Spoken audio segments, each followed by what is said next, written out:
The old house stood on a hill, gray, stone, and cold. It had seen centuries pass. I felt it as I stepped inside.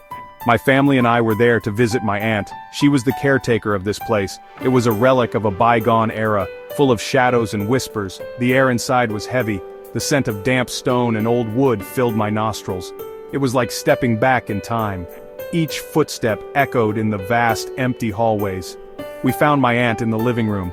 A fire crackled in the hearth, casting dancing shadows on the walls. "Welcome," she said, her voice warm despite the chill in the air. "Make yourselves at home."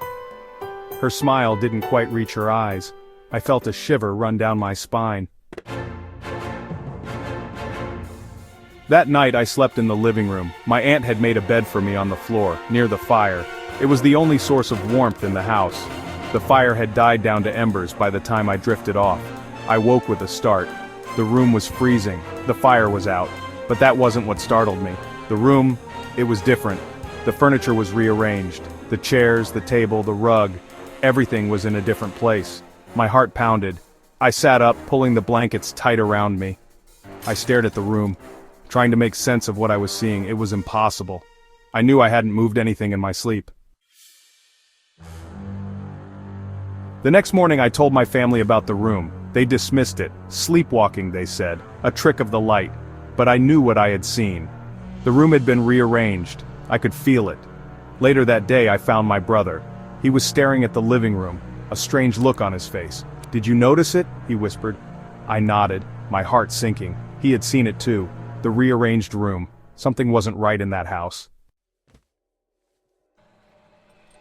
We visited again the following year. This time I was driving. It was a long drive. Winding roads through desolate countryside. As I drove, a strange feeling washed over me. The road seemed to stretch on forever. The same bend repeating endlessly. And then I saw it, the car in front of me. It was driving on the wrong side of the road, head-on towards me. I swerved, just in time, but there was no car, just the empty road stretching out before me. My heart pounded in my chest. Had I imagined it? When I told my family, they didn't believe me. They said I was tired, that it was a trick of the light. But I knew what I had seen. The car, the wrong side of the road. It was all too real. These events, the room, the car, they clung to me, like cobwebs in the back of my mind.